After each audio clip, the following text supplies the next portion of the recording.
Are you guys still rocking an old radio head unit like this one here? Why? When you can do something like this. Just look at the screen.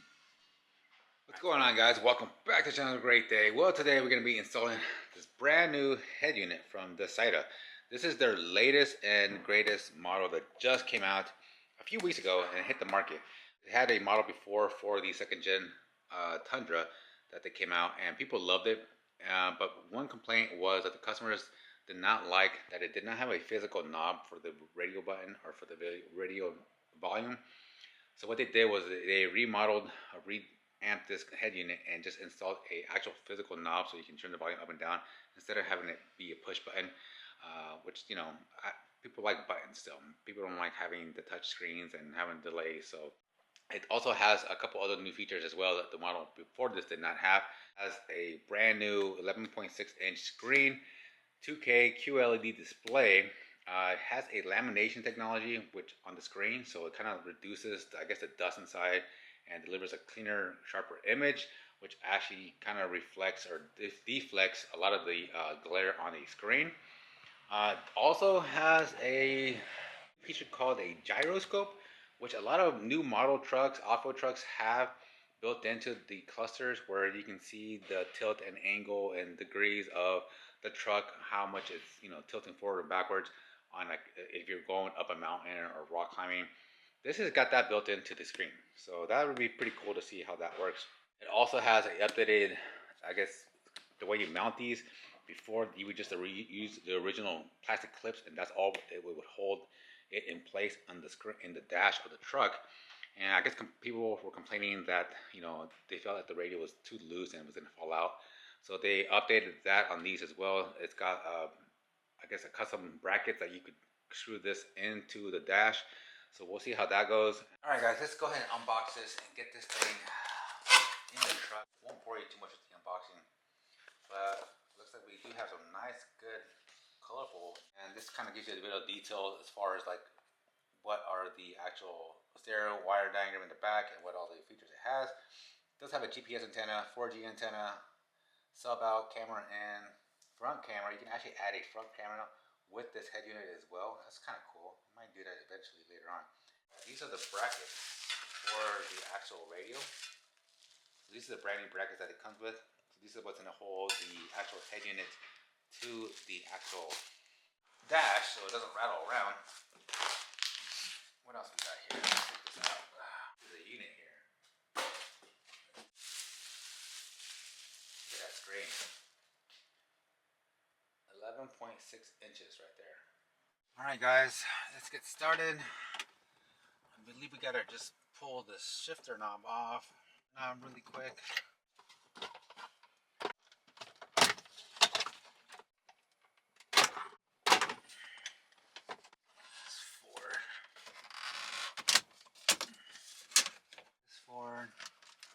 Should give us access to our unplug this.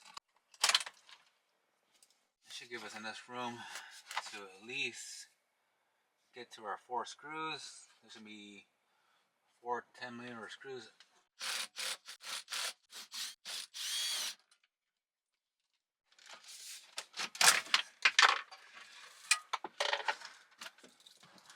Now we can unbolt,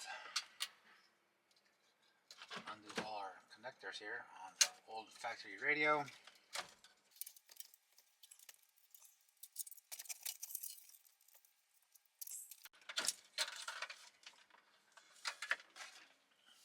Old radio out. Alright, guys, now that we got the old radio head unit out of the truck, we can put this on the bench and get all the accessories out of the bags here and get these 2 brackets. And we'll put the brackets on first. So these are the brackets I was telling you earlier that are going to go on to the new head unit that the previous model did not have. So the previous model, all it used was basically these plastic clips on top that snap into the actual dash, and that was all that was holding the new unit before. Now they updated it and they made these brackets so you can reutilize those 4 10mm bolts that we got out of the truck that holds this secure to the truck.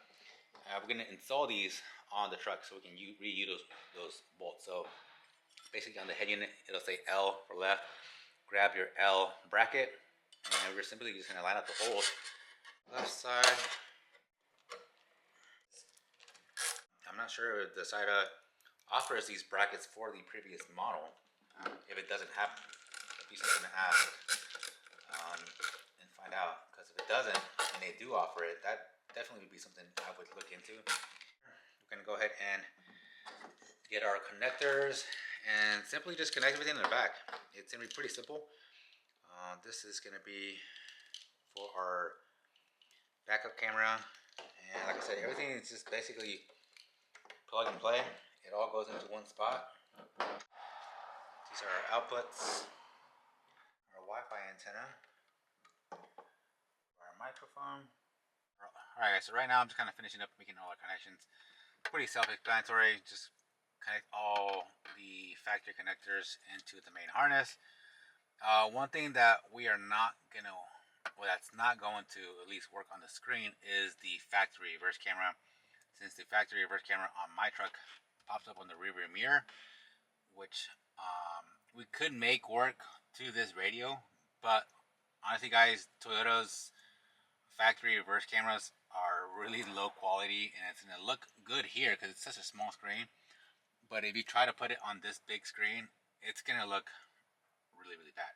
So I'm not going to mess with that right now, because that should still work regardless, because I'm not messing with that feature. I'm going to order a aftermarket reverse camera that goes on the tailgate handle, like the one that the factory one does, and we'll just run it to the actual factory connector here, or the aftermarket connector here, and we'll get a much cleaner, nicer backup camera than what the factory one looks. Our clips that we remove from the factory radio, we will simply just put these onto the new radio here. These just clip back on here, like so. And tying down these bolts. See if this thing turns on really quick.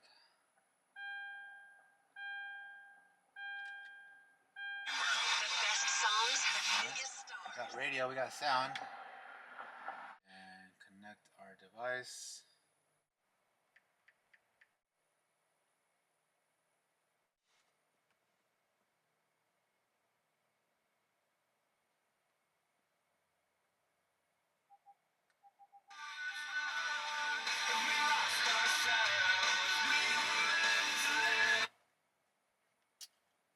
There you go. Put everything back together.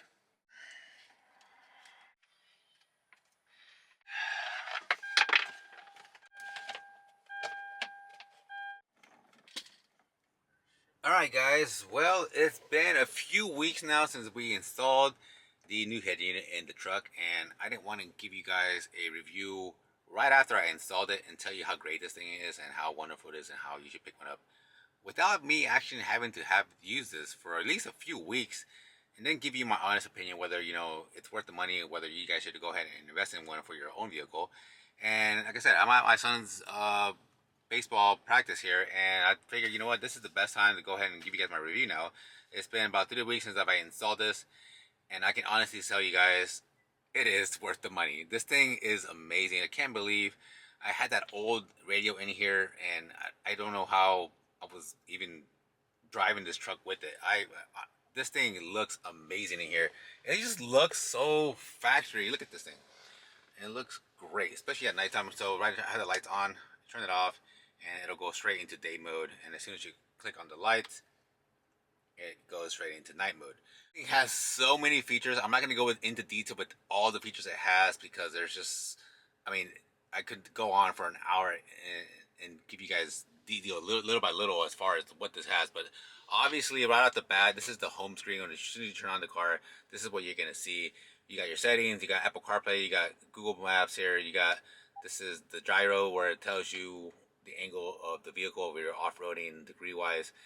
This is pretty cool if you do decide to go off-road and you want to know the pitch and roll of your vehicle and where it's sitting. But right now, we'll go through some of the settings: the navigation, music, radio, and if you scroll this way, you have more apps. You got Android Auto, calculator, you got Chrome, clock. What else we got in here? We got contacts, Gmail, the maps, mirroring. You can do your files. You can hook up a USB to the little outlet I had here. You can hook up a USB with wireless music there. TPMS, a whole bunch of stuff, guys. You got YouTube, Netflix, Hulu. I was on YouTube earlier. I disconnected from my phone, but yeah, YouTube. You can watch YouTube on here. Whole bunch of stuff. You got Waze, but this thing is so responsive that you can see it's not laggy at all. It's super responsive, and not to mention if I go back to the home page, when you go into the amplifier mode here, my gosh, guys, you guys can tune your speakers. I mean, so many different ways that you could really just like mess up your sound system. I went it the simplest way. I found out that was sounded the best is when you go to DTS, hit it on Pro right here, and then hit it on Rock or Vocal, whatever you like, whatever you prefer. That sounds the cleanest out of my speakers right now. Sometimes the Rock might be a little bit too bassy, so you can kind of turn down the surround sound or even the bass over here. But that sounds amazing there. One thing also that I've noticed is this thing does not move around. I know on the previous model, the way you mounted it didn't have the metal brackets. These with the metal brackets, this thing's not going anywhere. It's so solid. It doesn't vibrate, doesn't shake. So I don't know how the guys before were doing it with the factory or without the metal brackets, but that was a big plus on this radio. Those metal brackets secure this radio to the dash. It doesn't move around. One thing I don't know is if for those people who have bought the previous model for your Sequoia or your Tundra, I'm not sure if Dasaita offers the brackets for your radio. If you want to upgrade your radio to use those brackets with those 10 millimeters that you can secure your radio to the actual dash, I'm not sure if that radio will work with those. It's a good question to ask. I'm not sure. I'll have to ask the company, and maybe I can get back with you guys in a future video. But that's one thing to ask for. I don't know, because this thing does not move around at all. I am gonna put a promo code down below if you do want to pick one up for yourself. I think you get like 6% off the radio. If you want to go up to the website, I'll put a link down below if you want to check one out for your maker model. They have different radios for different makes and models, not just Tundras or Sequoias. They have all different makes and models. So if you are interested in picking one up, click on the link down below, guys. Like I said, I will do more videos on this Tundra in the future. But this radio, guys, man, look at that screen. So modern. Not to mention, my truck has, let me zoom in here, 311,000 miles. And this thing, I think I need to do oil change. That's the only light it's on. It's just the maintenance light. But this thing's running like a dream. And now this made it even more modern. So this doesn't feel like an old truck. This thing feels like it's brand new off the showroom. This thing looks amazing. But yeah, guys, that's going to do it for today's video. Like I said, if you got any questions about today's video, please put in the comments down below. And I'll try to get to you guys as soon as I can. And yeah, we'll see you guys on the next one.